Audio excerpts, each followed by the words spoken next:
الحمد لله رب العالمين،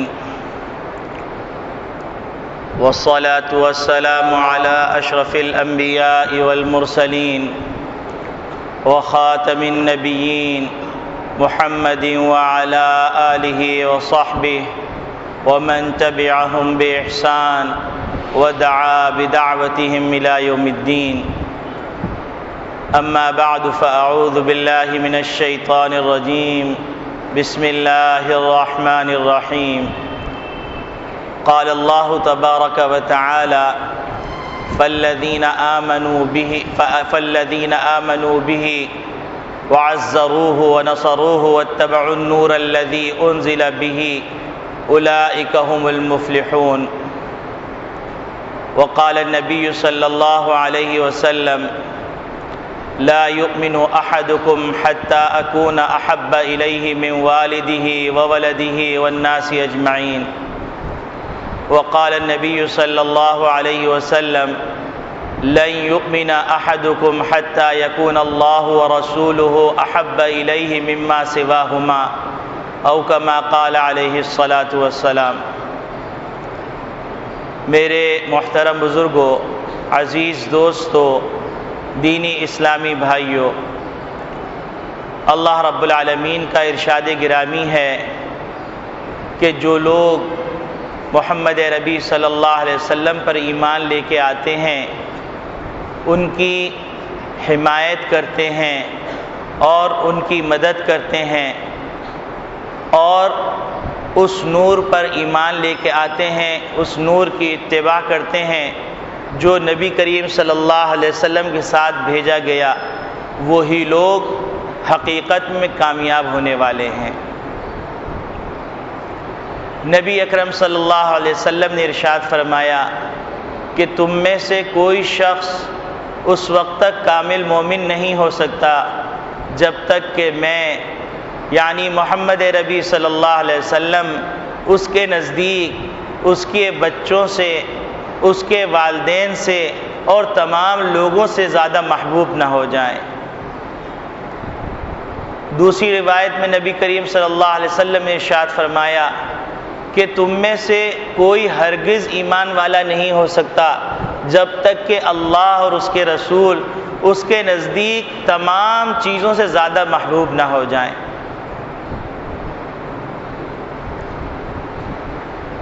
اگر ہم غور کریں تو اس پوری دنیا میں اللہ رب العالمین کی نعمتوں کی ایک بارش ہے، اور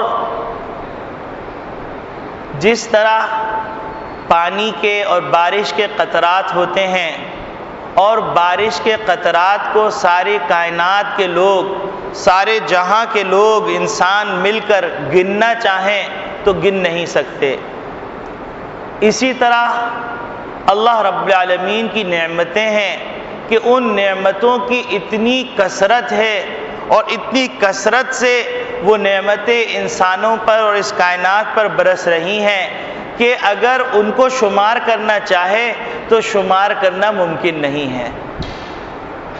یہی وجہ ہے کہ اللہ رب العالمین نے ارشاد فرمایا: وَإِن تَعُدُّوا نِعْمَةَ اللَّهِ لَا تُحْصُوهَا، کہ اگر تم اللہ کی نعمتوں کو شمار کرنے لگو تو یہ تمہاری بساط میں نہیں ہے، تمہارے بس میں نہیں ہے.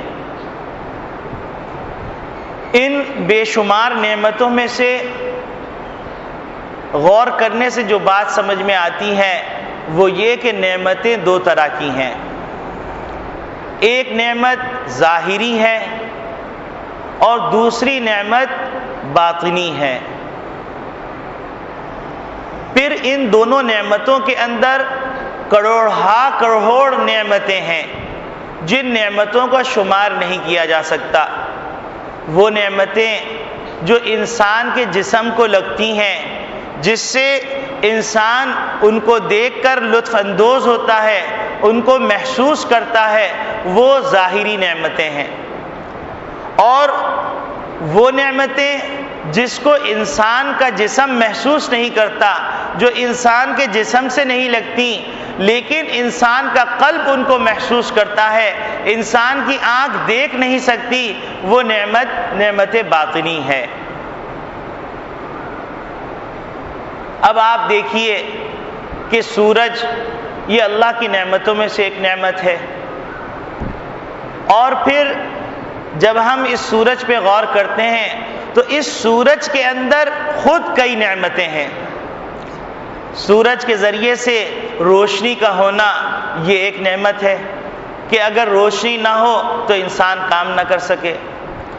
سورج کے اندر سے جو گرمی آ رہی ہے وہ گرمی خود ایک نعمت ہے کہ اگر یہ سورج کی گرمی نہ ہو تو انسان اور جاندار زندہ نہ رہ سکیں، اور پھل پک نہ سکیں، اور بے شمار جو اللہ کا نظام ہے، وہ بخارات کا اٹھنا، بادلوں کا بننا، پھر ان پانی کا ٹھنڈا ہو جانا، اس پانی کا میٹھا ہو جانا، اور پھر ایک نظام کے تحت کارگو کے انداز سے پانی کا چلنا، اور جہاں مقصود ہے وہاں برسنا، یہ ساری نعمتیں ہی ہیں۔ یہ ایک سورج کے اندر یہ نعمت ہے۔ پھر اسی طریقے سے اللہ رب العالمین نے پھل عطا فرمائے، 20 قسم کے پھل عطا فرمائے، وہ نعمت۔ پھر ان نعمت کا تیار ہونا اور اس نعمت کا منہ تک پہنچنا، پھر اس نعمت کا حلق سے نیچے اترنا، پھر اس نعمت کا ہضم ہو جانا، پھر اس نعمت کا صحیح اور صالح خون بننا، یہ بھی ایک نعمت ہے۔ یہ سب مستقل نعمتیں ہیں۔ پھر اسی طریقے سے آپ دیکھیے باغ ہیں، زمینیں ہیں، کھیت ہیں، اور پھر ان کھیتوں کے اندر مختلف قسم کے غلات ہیں۔ غلات کی اتنی قسمیں، کہیں گیہوں ہے، کہیں چاول ہے، کہیں باجرہ ہے، کہیں دالیں ہیں، اور کس قسم کی نعمتیں ہیں، اور ان نعمتوں کے اندر گرم مسالے ہیں، اور نامعلوم کتنی عظیم جڑی بوٹیاں ہیں، یہ ساری اس کی نعمتیں، اور ہر نعمت ایک مستقل نعمت۔ پھر اسی طریقے سے ہم آگے چلتے ہیں تو گھر ایک نعمت۔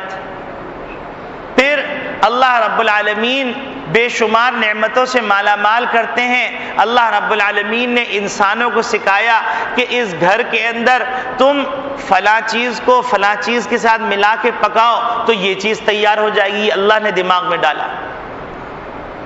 اور ایک ایک چیز سے کئی کئی قسم کی چیزیں بنا رہے ہیں، یہ اللہ نے دماغ میں ڈالا، یہ بھی ایک مستقل نعمت۔ اس کے اندر لذت آنا، یہ ایک مستقل نعمت۔ یہ ساری ظاہری نعمتیں۔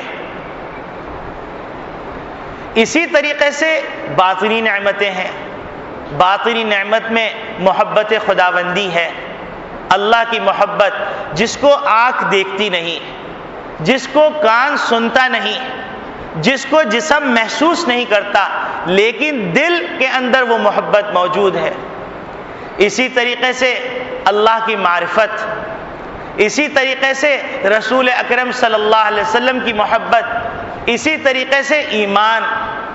ایک ایمان ہے، ایک اسلام ہے۔ اسلام تو نظر آتا ہے کیونکہ اسلام کا تعلق اعمال سے ہے۔ نماز پڑھ رہے ہیں، اسلام نظر آ رہا ہے، آنکھیں دیکھ رہی ہیں۔ روزہ رکھ رہے ہیں تو آنکھیں دیکھ رہی ہیں اور انسان کا جسم اس کو محسوس کر رہا ہے۔ زکوٰۃ دے رہے ہیں تو ہاتھ محسوس کر رہا ہے، آنکھیں دیکھ رہی ہیں۔ اور اسی طریقے سے حج کر رہے ہیں تو آنکھیں دیکھ رہی ہیں، جسم محسوس کر رہا ہے۔ اسلام تو ظاہری نعمت ہے، لیکن ایمان باطنی نعمت ہے۔ ایمان انسان کا قلب محسوس کر رہا ہے، لیکن کوئی آنکھ دیکھ نہیں سکتی۔ پھر اسی طریقے سے ہم آگے چلتے ہیں تو ہم کو نظر آتا ہے کہ علم، یہ علم بھی اللہ کی نعمت باطنی ہے۔ یہ کوئی ایسی چیز نہیں ہے کہ ڈائری میں اس کو رکھ کر جیب میں رکھ لیا جائے، بلکہ علم یہ قلب کی ایک نعمت ہے۔ قلب پر اس کا ظہور ہوتا ہے، قلب کے ذریعے سے قلب پر ظہور ہوتا ہے، تو علم ہے۔ یہ ساری باطنی نعمتیں ہیں۔ اور پھر ان تمام نعمتوں کی جو طویل فہرست ہے، ان طویل فہرست کو شمار کرنا ناممکن ہے، کیونکہ اللہ نے خود فرما دیا وَإِن تَعُدُّوا نِعْمَةَ اللَّهِ لَا تُحْصُوهَا، کہ اللہ کی نعمتوں کو اگر تم شمار کرنے بیٹھو گے، گننے بیٹھو گے تو تم شمار نہیں کر سکتے۔ تو اللہ رب العالمین کی ایسی عظیم نعمتیں ہیں، نعمتیں ظاہری بھی ہیں، نعمتیں باطنی بھی۔ اور ان تمام نعمتوں کے اندر جو سب سے عظیم نعمت ہے، سب سے اعلیٰ نعمت ہے، سب سے ارفع نعمت ہے، وہ محمد ربی صلی اللہ علیہ وسلم کی ذات اقدس ہے۔ ان تمام نعمتوں میں سب سے افضل نعمت نبی کریم صلی اللہ علیہ وسلم کی ذات اقدس ہے۔ اللہ رب العالمین نے خود اس کو بطور احسان کے، بطور نعمت کے ذکر فرمایا کہ لقد من اللہ علی المؤمنین اذ بعث فیہم رسولا من انفسہم، کہ بلا شبہ اللہ رب العالمین نے مومنین پر احسان فرمایا کہ محمد ربی صلی اللہ علیہ وسلم کو مبعوث فرمایا۔ محمد ربی صلی اللہ علیہ وسلم کی ذات بابرکت ہی ہے کہ جس کے نتیجے میں ہم کو اللہ کی معرفت ملی، جس کے نتیجے میں علم کے دروازے کھلے، جس کے نتیجے میں یہ دنیا کی رعنائیاں ہیں، جس کے نتیجے میں اس کائنات کو وجود بخشا گیا۔ اور یہ کوئی ایسی دعویٰ کی بات نہیں ہے، یہ حقیقت ہے۔ البدایہ والنہایہ میں ابن کثیر رحمۃ اللہ علیہ نے ایک روایت نقل کی ہے، گو کہ اس کی سند پر کلام ہے لیکن اس کے مفہوم اور معنی مقبول ہے۔ وہ روایت یہ نقل فرمائی کہ اللہ رب العالمین نے حضرت آدم علیہ السلام کا جسم بنایا، اور جسم بنانے کے بعد حضرت آدم علیہ السلام کے اندر روح ڈالی۔ جب روح ڈالی تو حضرت آدم علیہ السلام کی نگاہ اللہ کے عرش پہ گئی، تو وہاں پر لکھا ہوا تھا لا الہ الا اللہ محمد الرسول اللہ۔ آپ اندازہ فرمائیے کہ حضرت آدم علیہ السلام کی تخلیق ہو رہی ہے، ان کی پیدائش ہو رہی ہے، اس سے پہلے اللہ کے عرش پر لکھا ہوا ہے لا الہ الا اللہ محمد الرسول اللہ۔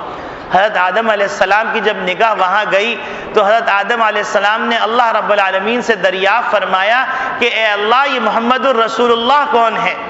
تو نبی کریم صلی اللہ علیہ وسلم کے بارے میں اللہ رب العالمین نے ارشاد فرمایا، یہ تمہاری نسل کے اندر، تمہاری اولاد کے اندر ایک پیغمبر ہیں، یہ سب سے بڑے پیغمبر ہیں، سب سے آخری پیغمبر ہیں، اور اگر ان کی پیدائش مقصود نہ ہوتی تو نہ تم کو پیدا کرتا نہ اس کائنات کو پیدا کرتا۔ تو آپ اندازہ فرمائیے کہ اس کائنات کا سبب وجود نبی کریم صلی اللہ علیہ وسلم، اس کائنات کے نوشہ محمد ربی صلی اللہ علیہ وسلم ہے، اس کائنات کے کنز مخفی محمد ربی صلی اللہ علیہ وسلم۔ تو محمد ربی صلی اللہ علیہ وسلم ساری نعمتوں میں سب سے بڑی نعمت ہے۔ نبی کریم صلی اللہ علیہ وسلم خود چند باتیں فرماتے ہیں۔ ایک بات نبی کریم صلی اللہ علیہ وسلم یہ ارشاد فرماتے ہیں، انا سید ولد آدم، کہ آدم علیہ السلام کی اولاد میں سب سے بڑا سردار ہوں۔ نبی کریم صلی اللہ علیہ وسلم فرماتے ہیں انا اول شافع و اول مشفع، کہ میں سب سے پہلا وہ شخص ہوں کہ حشر کے میدان کے اندر جس کی سفارش سنی جائے گی اور جس کی سفارش قبول کی جائے گی۔ اور نبی کریم صلی اللہ علیہ وسلم ارشاد فرماتے ہیں انا صاحب لواء الحمد، کہ میں حمد کا جو جھنڈا ہے وہ اٹھانے والا ہوں، وہ میرے ہاتھ میں دیا جائے گا۔ وآدم ومن بعدہ تحت لوائی، آدم علیہ السلام اور جتنے ان کے بعد لوگ ہیں قیامت تک کے لیے وہ میرے جھنڈے کے نیچے ہوں گے۔ تو نبی کریم صلی اللہ علیہ وسلم سب سے بڑی نعمت ہے، اور نبی کریم صلی اللہ علیہ وسلم انسانوں کے لیے تو نعمت ہیں، اور اس کے علاوہ نبی کریم صلی اللہ علیہ وسلم جنات کے لیے، جانوروں کے لیے، کائنات کے لیے بھی نعمت ہے، اور نبی کریم صلی اللہ علیہ وسلم مسلمانوں کے لیے بھی نعمت ہیں۔ تو نبی کریم صلی اللہ علیہ وسلم ان بدبخت کافروں، یہودیوں اور نصارہ کے لیے بھی نعمت ہے، کیونکہ نبی کریم صلی اللہ علیہ وسلم سے بعثت سے پہلے ان کمبختوں کے جو آبا و اجداد تھے، یہودیوں کے، نصرانیوں کے، مجوسیوں کے، وہ کتے بنا دیے گئے، بندر بنا دیے گئے اور خنزیر بنا دیے گئے۔ نبی کریم صلی اللہ علیہ وسلم کی جوتیوں کا صدقہ ہے کہ اس نحوست سے یہ لوگ بچ گئے، کہ ان منحوس اعمالوں کے نتیجے کے اندر ان منحوسوں نے انبیاء کو قتل کیا، ان منحوسوں نے انبیاء کو اذیتیں دی، ان منحوسوں نے اللہ کے رسولوں کے اوپر تہمتیں لگائیں، حضرت موسیٰ علیہ السلام پہ تہمت لگائی، حضرت عیسیٰ علیہ السلام پہ تہمت لگائی، حضرت مریم علیہ السلام پہ تہمت لگائی، حضرت یحییٰ علیہ السلام، حضرت شیس علیہ السلام، حضرت شعیب علیہ السلام، کون سے نبی کو انہوں نے تکلیف نہ پہنچائی؟ کسی کے سر پہ آرے رکھ کے چلا دیے، کسی کو زندہ ذبح کر دیا۔ یہ اتنی منحوس نسل ہے، تو یہ آج اتنے جری ہو گئے کہ محمد ربی صلی اللہ علیہ وسلم کی شان میں گستاخی کرنے لگے۔ حالانکہ ان کی جو زندگی ہے وہ بھی محمد ربی صلی اللہ علیہ وسلم کی جوتیوں کا صدقہ ہے، ان کے ملکوں کا جو وجود ہے وہ بھی محمد ربی صلی اللہ علیہ وسلم کی جوتیوں کا صدقہ ہے۔ تو میرے عزیز دوستو بھائیوں، محمد ربی صلی اللہ علیہ وسلم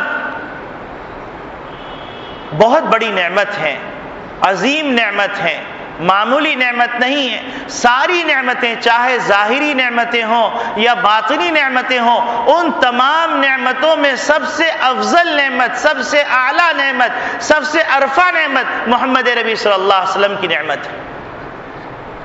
اگر محمد ربی صلی اللہ علیہ وسلم نہ ہوتے تو ہم نہ ہوتے، ہمارے آبا و اجداد نہ ہوتے، آپ نہ ہوتے، آپ کے آبا و اجداد نہ ہوتے، یہ بدبخت یہود و نصارہ پیدا نہیں ہوتے، اس کائنات کے اندر یہ جو علم کے دروازے کھلے، یہ محمد ربی صلی اللہ علیہ وسلم کی جوتیوں کا صدقہ۔ دنیا کے اندر جو انہوں نے ترقی کی، یہ بھی محمد ربی صلی اللہ علیہ وسلم کے غلاموں کی جوتیوں کا صدقہ، ورنہ 300 سال پہلے یہ جنگلی تھے، یہ اجٹ تھے، گوار تھے، یہ مگھے تھے، یہ لکڑ بھگے تھے، یہ درندے تھے، وحشی تھے، ایک دوسرے کا خون پیا کرتے تھے۔ آج بھی یہ خون پی رہے ہیں، لیکن مہذب طریقوں سے، مہذب ناموں سے، مہذب عنوانوں سے۔ یہ درندے ہیں، نسلی طور پہ درندے ہیں، یہ گستاخ ہیں، یہ گستاخ رسول ہیں، جن کو نہ کھانے کی تمیز تھی، نہ پہننے کی تمیز تھی، نہ رہنے کی تمیز تھی۔ یہ محمد ربی صلی اللہ علیہ وسلم کی شان میں گستاخی کرتے ہیں۔ ان کے اندر اتنی جرأت ہو گئی، اور یہ جرأت اس لیے ہوئی کہ مسلمانوں نے محمد ربی صلی اللہ علیہ وسلم کی جوتیوں کے صدقے کے اندر حاصل ہونے والی غلامی کو چھوڑ دیا۔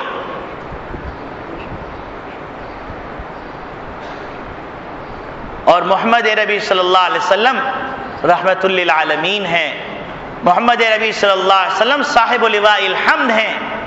محمد ربی صلی اللہ علیہ وسلم کا حسن و جمال کوئی معمولی حسن و جمال نہیں تھا۔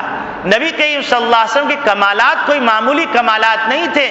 نبی کریم صلی اللہ علیہ وسلم کے انعامات اور احسانات کوئی معمولی احسانات نہیں کہ اس کو بھلا دیا جائے، اس کو فراموش کر دیا جائے۔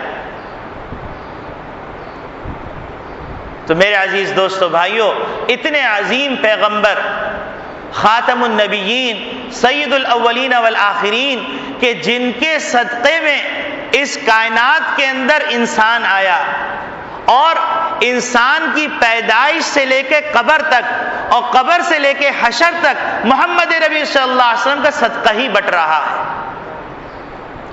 انسان اس دنیا میں آیا محمد ربی صلی اللہ علیہ وسلم کے صدقے میں۔ حضرت آدم علیہ السلام کی پیدائش ہو رہی ہے اس لیے کہ ان کے نسل کے اندر محمد ربی صلی اللہ علیہ وسلم کو پیدا ہونا۔ حتیٰ کہ علماء نے یہاں تک لکھا ہے کہ حضرت ابراہیم علیہ السلام کی جو آگ بجھی، آگ ٹھنڈی ہوئی، وہ اس لیے ٹھنڈی ہوئی کہ محمد ربی صلی اللہ علیہ وسلم کے وہ والد تھے۔ حتیٰ کہ نوح علیہ السلام کی کشتی جو بچی اور اس سے جو نسل انسانی محفوظ ہوئی، وہ اس لیے ہوئی کہ وہ آدم ثانی محمد ربی صلی اللہ علیہ وسلم کے اجد اعلیٰ ہے۔ اور دنیا کے اندر جو انقلابات آتے رہے اور اس میں امن آتا رہا اور اس میں اطمینان آتا رہا، وہ انقلابات رکتے رہے، وہ محمد ربی صلی اللہ علیہ وسلم کی جوتیوں کا صدقہ ہے۔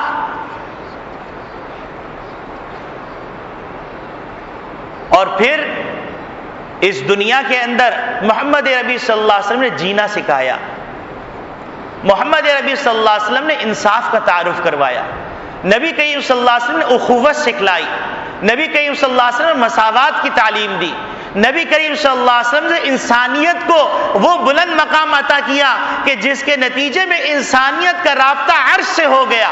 وہاں سے پیغام آنے لگے، وَلَقَدْ كَرَّمْنَا بَنِي آدم، کہ ہم نے بنی آدم کو معزز بنا دیا۔ وہاں سے یہ پیغام آنے لگے، وَإِذْ قَالَ رَبُّكَ لِلْمَلَائِكَةِ إِنِّي جَاعِلٌ فِي الْأَرْضِ خَلِيفَةً، کہ ہم نے اس انسان کو زمین پہ اللہ کا خلیفہ بنایا ہے۔ وہ محمد ربی صلی اللہ علیہ وسلم کی ذات اقدس ہی ہے جو جاہلوں کو پڑھنا سکھایا، وہ محمد ربی صلی اللہ علیہ وسلم کی ذات اقدس ہی ہے کہ جن پر وحی کا آغاز ہو رہا ہے تو اقرأ بسم ربک الذی خلق سے ہو رہا، وہ محمد ربی صلی اللہ علیہ وسلم کی ذات اقدس ہی ہے جس نے اندھیریوں سے نکال کر، تاریکیوں سے نکال کر روشنی کے قابل بنایا اور یہ پیغام سنایا، اللہ ولی الذین آمنوا یخرجہم من الظلمات الی النور، اللہ ایمان والوں کے دوست ہیں جو تاریکیوں سے نکالتے ہیں روشنیوں کی طرف۔ والذین کفروا اولیاءہم الطاغوت، اور یہ جو کافر لوگ ہیں، یہ یہود و نصارہ ہیں، یہ مجوسی اور ہندو ہیں، یہ بدھ مت ہیں، یہ سارے کے سارے ان کے دوست طاغوت ہیں، شیاطین ہیں، شیاطینی طاقتیں، ابلیس ہیں ان کے دوست۔ یخرجہم من النور الی الظلمات، یخرجونہم من النور الی الظلمات، ان کو روشنی سے نکال کے تاریکیوں کے اندر لے جاتے۔ تو میرے عزیز دوستو بھائیوں، روشن خیالی کا دعویٰ کرتے ہیں لیکن روشن خیالی پیش نہیں کر سکتے جو روشن خیالی محمد ربی صلی اللہ علیہ وسلم نے دی۔ محمد ربی صلی اللہ علیہ وسلم نے عورتوں کے حقوق متعین کیے، نبی کریم صلی اللہ علیہ وسلم نے مردوں کے حقوق متعین کیے، نبی کریم صلی اللہ علیہ وسلم نے انسانوں کے حقوق متعین کیے، نبی کریم صلی اللہ علیہ وسلم نے پڑوسیوں کے حقوق متعین کیے، جانوروں کے حقوق متعین کیے، نبی کریم صلی اللہ علیہ وسلم نے جینا سکھلایا۔ تو میرے عزیز دوستو بھائیوں، محمد ربی صلی اللہ علیہ وسلم جو اس کائنات کے نوشاں ہیں، جو اس کائنات کے کنز مخفی ہیں، وہ محمد ربی صلی اللہ علیہ وسلم، ان کے ہمارے اوپر کیا حقوق ہیں؟ عام طور پر یہ کہا جاتا ہے کہ محمد ربی صلی اللہ علیہ وسلم سے محبت کرنا، جبکہ محبت کرنا نبی کریم صلی اللہ علیہ وسلم کے حقوق میں سے ایک حق ہے، ورنہ محمد ربی صلی اللہ علیہ وسلم کے 3 حقوق ہیں، اور تین حقوق کو پہچاننا اور اس کے اوپر عمل کرنا، اس کی حفاظت کرنا ہر مسلمان کی ذمہ داری۔ میں نے جو آپ کے سامنے آیت پڑھی، اس آیت کے اندر یہی بات بتلائی گئی کہ محمد ربی صلی اللہ علیہ وسلم سے محبت کی جائے، محمد ربی صلی اللہ علیہ وسلم کی عظمت دل کے اندر ہو، محمد ربی صلی اللہ علیہ وسلم کی اتباع ہو۔ یہ 3 محمد ربی صلی اللہ علیہ وسلم کے حقوق ہیں۔ ایک حق ہے محبت، دوسرا حق ہے عظمت، تیسرا حق ہے اتباع۔ اور انسان محبت کرتا ہے کسی سے تو کبھی تو اس کے حسن و جمال سے متاثر ہو کے محبت کرتا ہے۔ ہم دیکھیں کہ محمد ربی صلی اللہ علیہ وسلم کے حسن و جمال کا کیا عالم ہے۔ حضرت عارف شیرازی رحمۃ اللہ علیہ عجیب غریب بات فرماتے ہیں، وہ فرماتے ہیں یا صاحب الجمال و یا سید البشر من وجهک المنیر قد نور القمر، کہ اے حسن و جمال کے مالک اور انسانوں کے سردار، آپ کے چہرے منور سے یہ سورج کو روشنی ملی۔ لا يمكن الثناء كما كان حقه، آپ کی تعریف کا جو حق ہے وہ ادا نہیں کیا جا سکتا۔ بعض از خدا قصہ مختصر کہ اللہ رب العالمین کے بعد کوئی بزرگ ہستی ہے تو وہ محمد ربی صلی اللہ علیہ وسلم کی ہستی۔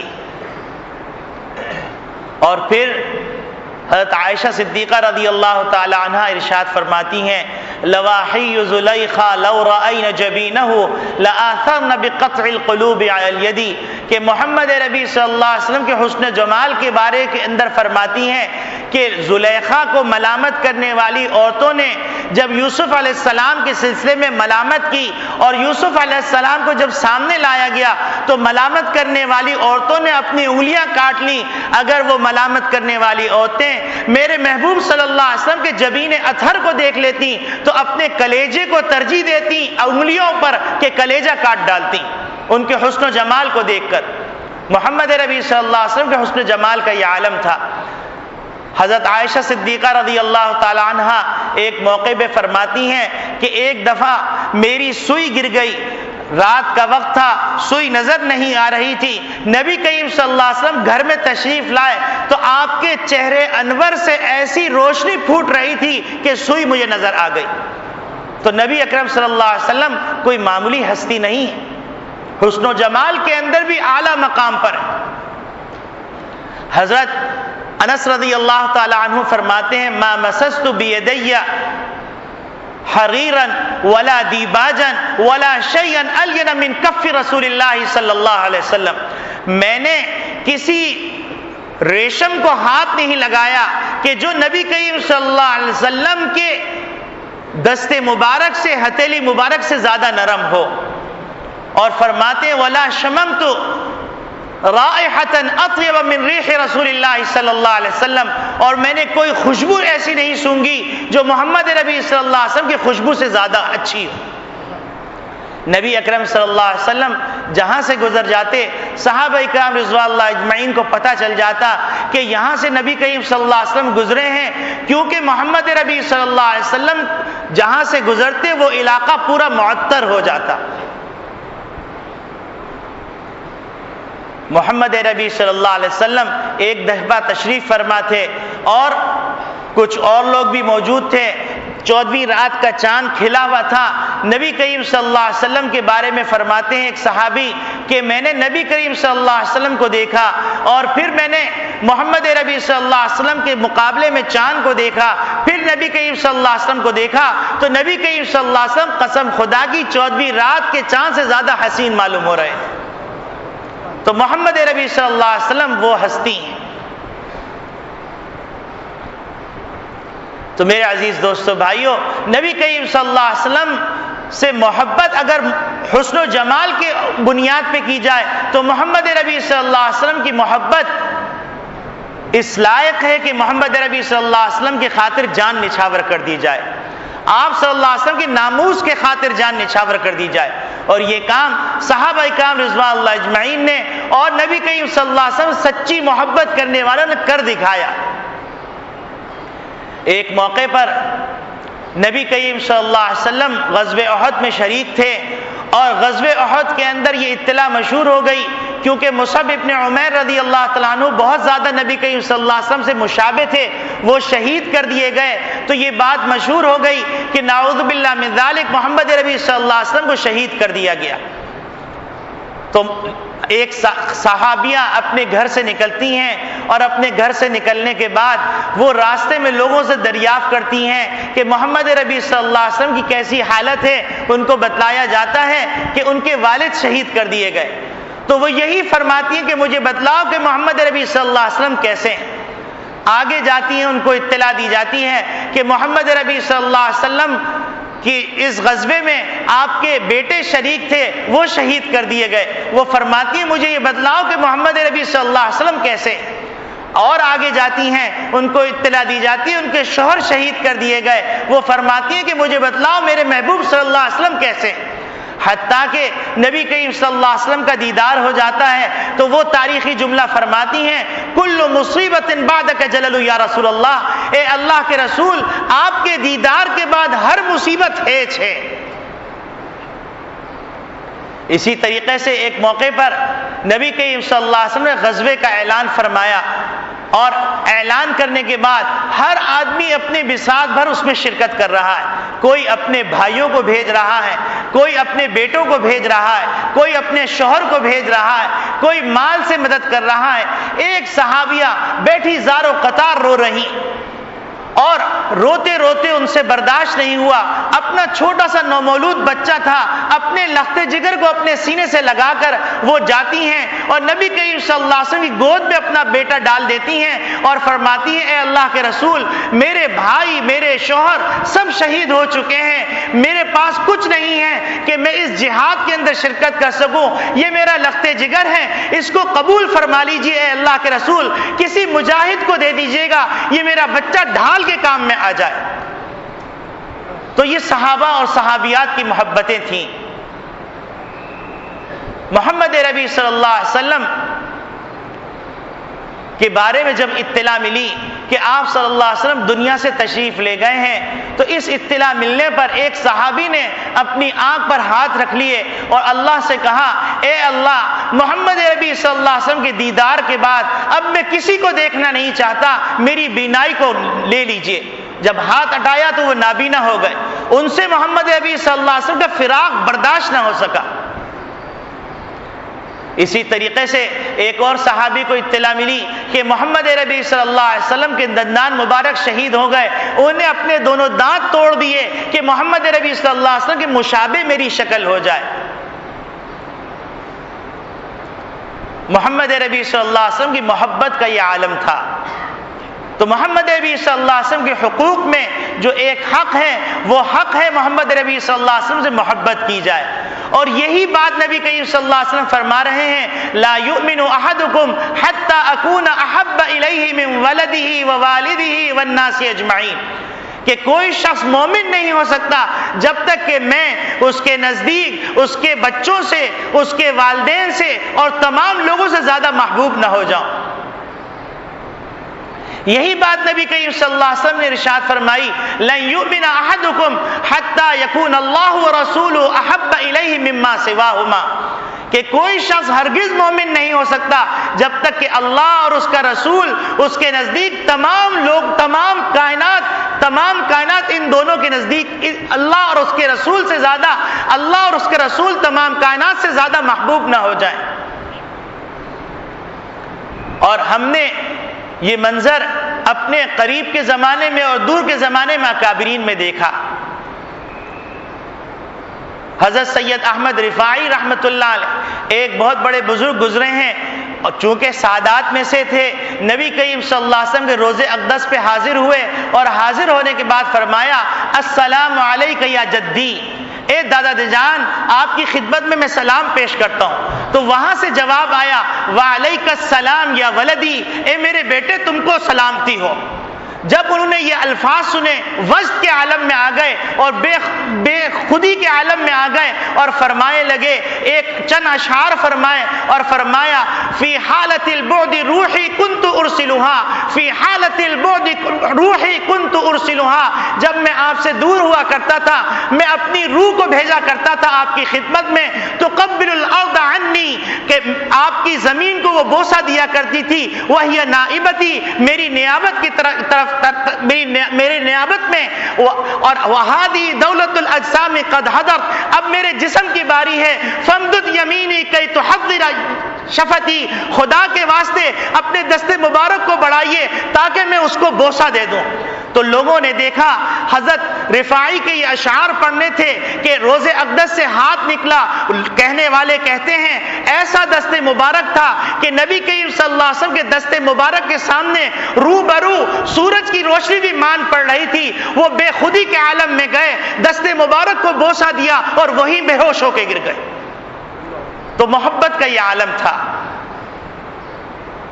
محمد عربی صلی اللہ علیہ وسلم کی محبت کا عالم آپ اس سے دیکھیے کہ بغض و عداوت کا عالم اور محبت کا عالم۔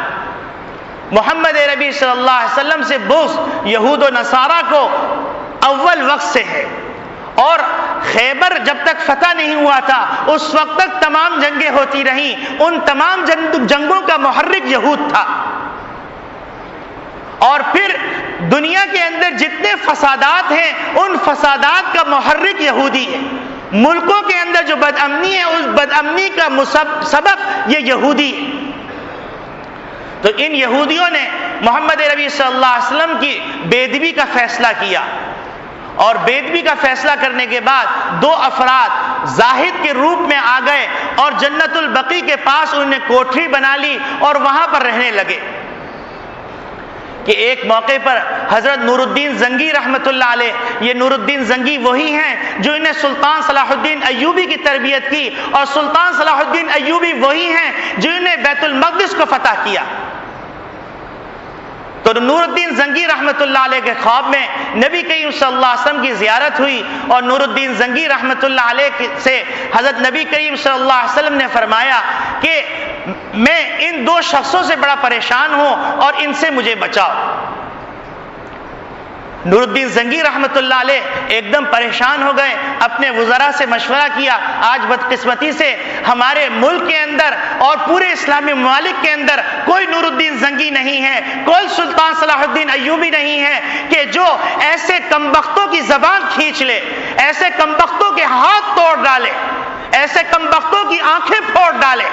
نور الدین زنگی رحمت اللہ علیہ بیدار ہوئے، وزراء سے مشورہ کیا اور فرمایا کہ میں نے یہ خواب دیکھا ہے، نبی کریم صلی اللہ علیہ وسلم یہ فرما رہے ہیں۔ تو وزراء نے مشورہ دیا، علماء نے مشورہ دیا، لگتا ہے مدینے کے اندر کچھ گڑبڑ ہے، لہذا فوراً کوچ کیجئے۔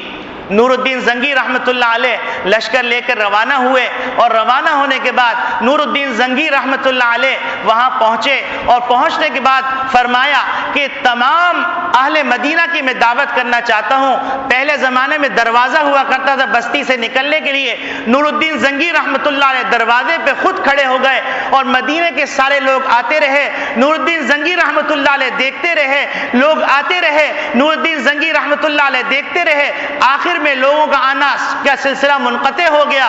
نور الدین زنگی رحمت اللہ علیہ نے سوال کیا کیا سب لوگ آ گئے؟ تو لوگوں نے بتایا ہاں سب آ گئے۔ تو فرمانے لگے وہ دو شخص جن کو نبی کریم صلی اللہ علیہ وسلم نے مجھے دکھلایا تھا، جن کے بارے میں نبی کریم صلی اللہ علیہ وسلم نے مجھے حکم فرمایا، میری ذمہ داری لگائی، وہ نظر نہیں آئے، کیا کوئی اور بھی باقی ہیں؟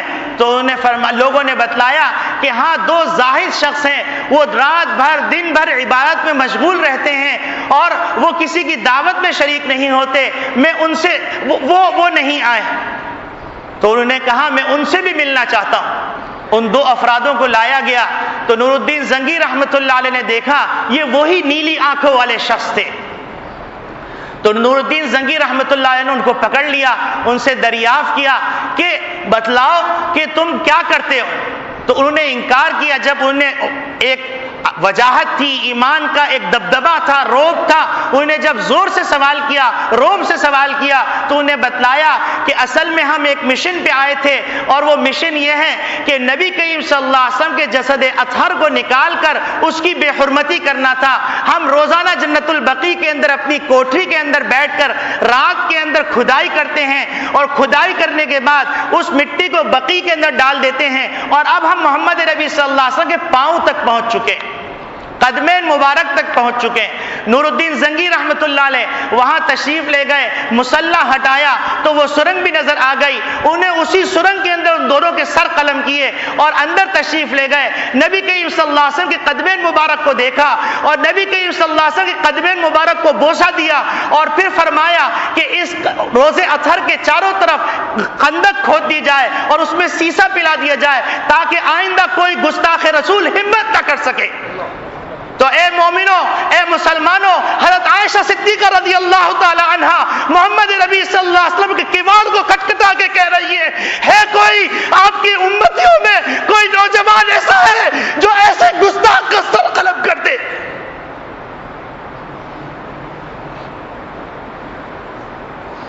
جو محمد نبی صلی اللہ علیہ وسلم کی شان میں گستاخی کرنے کی ہمت کرے، کوئی ہے اسلامی سلطنت میں؟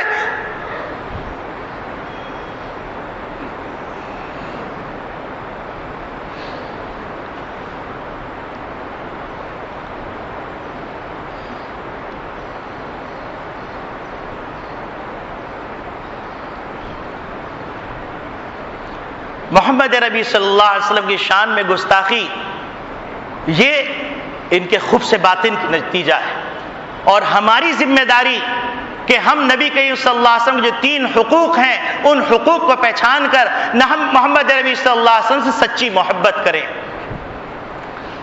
اور پھر نبی کریم صلی اللہ علیہ وسلم کی عظمت دل کے اندر ہو، اور عظمت کرنے والے کر گئے۔ حضرت امام ابو حنیفہ رحمۃ اللہ علیہ ایک موقع پر مدینہ طیبہ تشریف لے گئے، 3 دن قیام فرمایا۔ 3 دن قیام فرمانے کے بعد حضرت امام ابو حنیفہ رحمۃ اللہ علیہ واپسی کا ارادہ فرمایا، کوچ کرنے کا ارادہ فرمایا۔ حضرت ابو حنیفہ رحمۃ اللہ علیہ کی واپسی کی جب اطلاع اہل مدینہ کو ملی تو تمام مدینے والے جمع ہو گئے۔ حضرت امام اعظم امام ابو حنیفہ رحمۃ اللہ علیہ کو روک لیا۔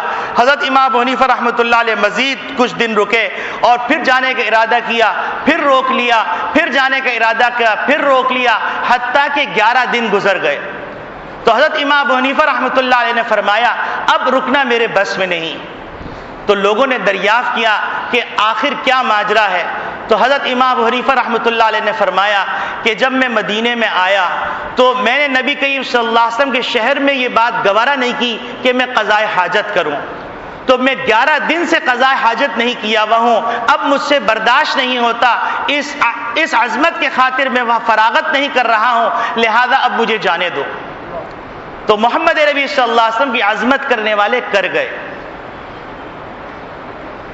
حضرت امام مالک رحمۃ اللہ علیہ نبی کریم صلی اللہ علیہ وسلم کے شہر سے نکلتے ہی نہیں تھے، فرض حج کیا اس کے بعد نکلتے ہی نہیں کہ کہیں ایسا نہ ہو کہ مجھے مدینے کے باہر موت آ جائے۔ وہ یہ چاہتے تھے کہ مدینے کے اندر رہ کے ہی میری موت آئے۔ ایک دفعہ ان کے دل میں آیا کہ خواب میں نبی کریم صلی اللہ علیہ وسلم کی زیارت اگر ہو جائے تو میں ان سے دریافت کر لوں کہ میرا کتنا عرصہ باقی ہے، تاکہ پھر میں عمرہ کرنے اور نفلی حج کرنے کے لیے چلا جاؤں۔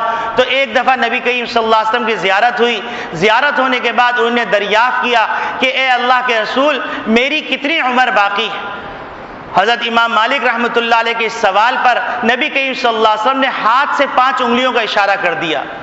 حضرت امام مالک رحمۃ اللہ علیہ بیدار ہوئے، بیدار ہونے کے بعد وہ سوچنے لگے کہ 5 کا کیا مطلب ہے، کیا 5 دن باقی ہیں، 5 مہینے باقی ہیں، 5 سال باقی ہیں، اس کا کچھ اندازہ نہیں ہو پا رہا۔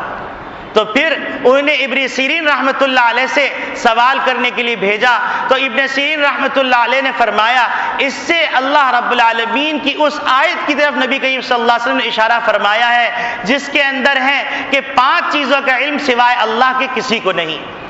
وہ 5 چیزیں، اس میں ایک زندگی اور موت کا علم نہیں معلوم کہ انسان کہاں مرے گا، کس زمین پر مرے گا اور کب مرے گا۔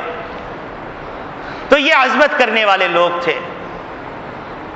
اور تیسرے نمبر پر نبی کریم صلی اللہ علیہ وسلم کی عظمت کے ساتھ ساتھ اتباع بھی ہو۔ اور اتباع کیسی ہو، صحابہ کرام رضوان اللہ اجمعین بتا کے چلے گئے۔ ایک موقع پر حضرت عبداللہ ابن مسعود رضی اللہ تعالی عنہ تشریف فرما تھے اور تمام لوگ جمعے کے لیے آ چکے تھے، وہ کچھ تاخیر سے تشریف لا رہے تھے۔ جب تشریف لانے لگے تو راستے میں لوگ 2 روئے کھڑے ہو کر تقریر سن رہے تھے، نبی کریم صلی اللہ علیہ وسلم کا خطبہ سن رہے تھے۔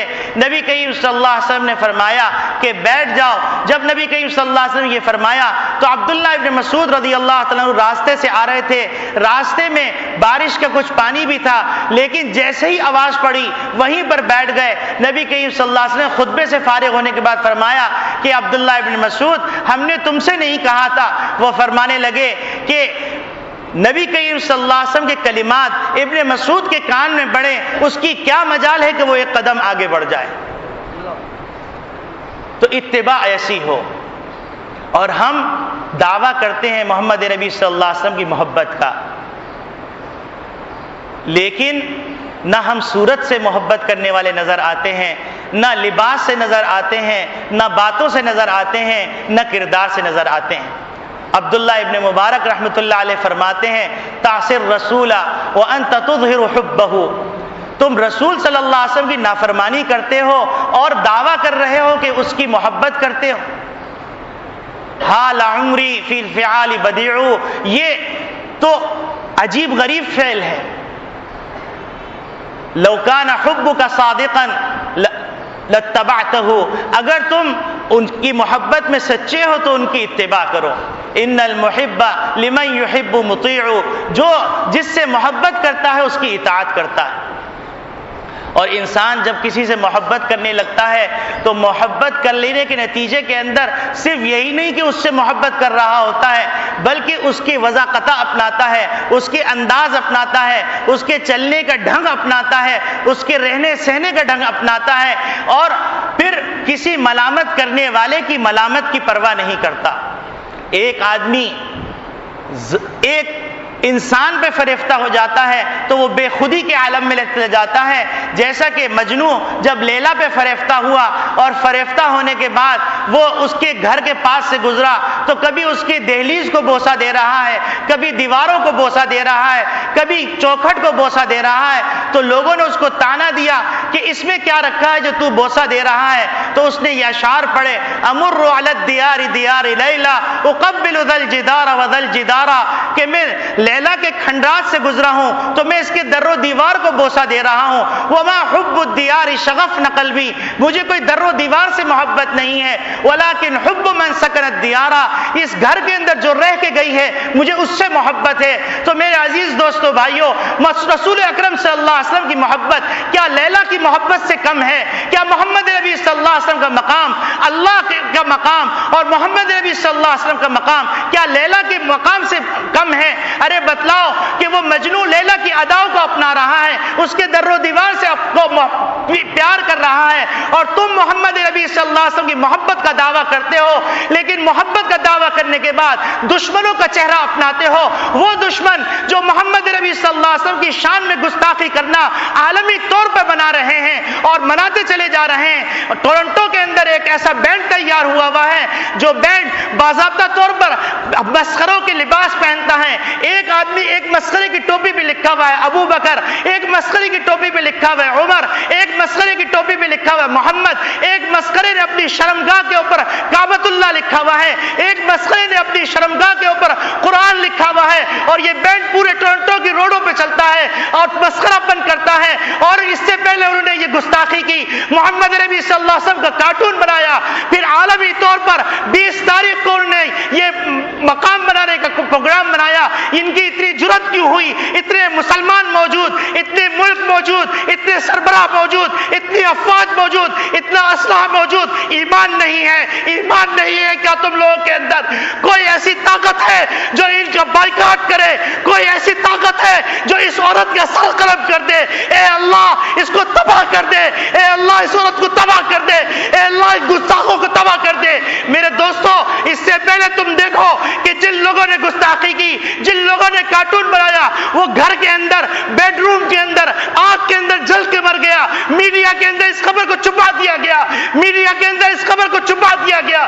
یاد رکھو، محمد کے غلام ابھی زندہ ہیں، محمد کے غلام ابھی زندہ ہیں، اور اگر محمد کی غلامی نہیں کی، محمد کا صورت نہیں بنائی، محمد کی سیرت نہیں بنائی، ناکام ہو جاؤ گے، رسوا ہو جاؤ گے، برباد ہو جاؤ گے۔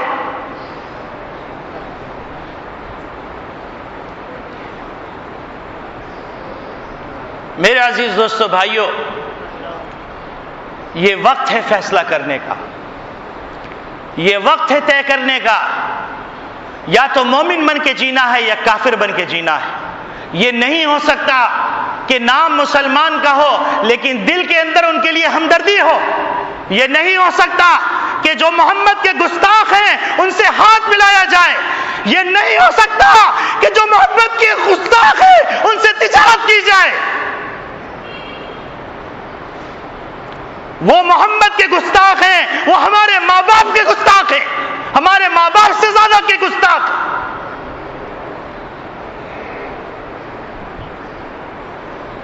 اور میں سلام پیش کرتا ہوں لاہور ہائی کورٹ والوں کو جنہوں نے اس پہ پابندی لگائی، اور ساتھ ساتھ میں درخواست کرتا ہوں، بلکہ یہ پورا مجمع مطالبہ کرتا ہے کہ فیس بک کے لیے ہمیشہ کے لیے پابندی لگا دی جائے۔ آپ اس سے اتفاق کریں گے؟ فیس بک پر ہمیشہ کے لیے پابندی لگا دی جائے، اور ایسے گستاخوں کا ہر طرح سے بائیکاٹ کیا جائے اور ہر طرح سے ان کا محاسبہ کیا جائے۔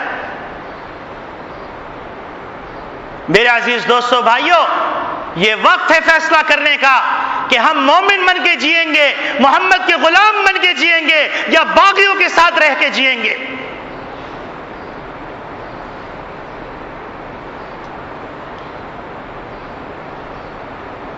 یہ روشن خیالی جھوٹ ہے، یہ دہشت گردی کا نعرہ جھوٹ ہے، یہ دہشت گردی کا لیبل جھوٹ ہے۔ یہ محمد نبی صلی اللہ علیہ وسلم کے دشمن ہیں، یہ اللہ کے دشمن ہیں، یہ جبریل امین کے دشمن ہیں، یہ محمد کے غلاموں کے دشمن ہیں۔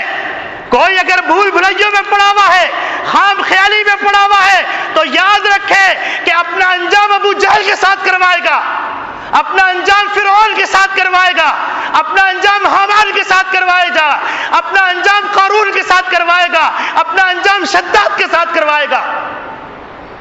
یہ نہیں ہو سکتا۔ اور وہ شخص جو محمد کی عزت اور ناموس کی حفاظت نہ کر سکے وہ مسلمانوں کے اوپر حکمرانی کرنے کا حقدار بھی نہیں، وہ مومن نہیں رہے گا۔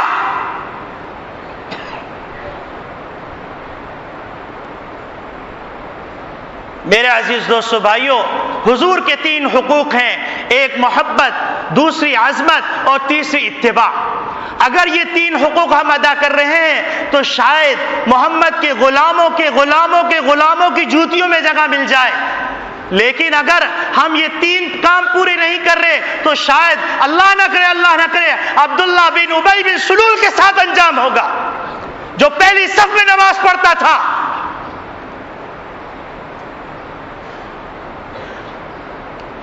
آج فیصلہ کرنا ہے، ہم فیصلہ کر کے اٹھیں کہ ہمارا گھر حضرت عائشہ صدیقہ رضی اللہ تعالیٰ عنہ کے گھر کا نمونہ پیش کر سکے گا یا نہیں، ہمارے گھر کے اندر اللہ کی معصیت ہوگی یا نہیں،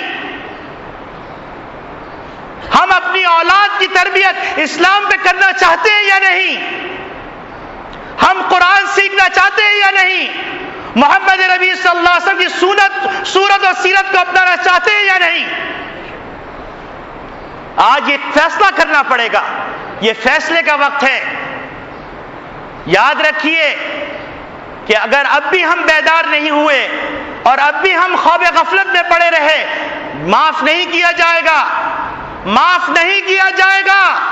محمد نبی صلی اللہ علیہ وسلم سے توقع کریں کہ وہ ہمیں جام کوثر پیش کریں، ہم ان کی سنتوں کو توڑتے ہوں، ہم ان کے طریقے کو توڑتے ہوں، ہم ان کی سنتوں کا مذاق اڑاتے ہوں، ہم داڑھی کا مذاق اڑاتے ہوں، ہم برقعے کا مذاق اڑاتے ہوں، ہم مدارس کا مذاق اڑاتے ہوں، ہم نماز کا مذاق اڑاتے ہوں، ہم مسواک کا مذاق اڑاتے ہوں، ہم لمبے کرتے کا مذاق اڑاتے ہوں، ہم ٹخنے کھلی ہوئے پیجاموں کا مذاق اڑاتے ہوں۔ ایمان چلا جائے گا۔ دنیا کتنے دن کی ہے یہ فیصلہ کرو، بہت ہو گئی، عیاشی کے اندر زندگی بہت گزار لی، اب لوٹ آؤ، خدا کے واسطے لوٹ آؤ، قبل اس کے کہ موت کا پیمانہ تمہارے منہ سے ٹکرا جائے، موت کا جام ٹکرا جائے، پھر تم کہو ہاں لا ادری، ہائے افسوس ہم کو کچھ پتہ نہ چل سکا۔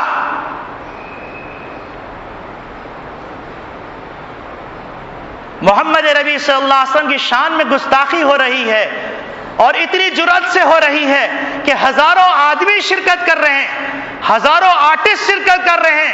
کس کی گستاخی کرنے کی جرأت ہوئی؟ مسلمانوں، یہ تمہارے ایمان کی کمزوری ہے، حکمرانوں یہ تمہاری ایمان کی کمزوری ہے، ذمہ داروں یہ تمہارے ایمان کی کمزوری ہے۔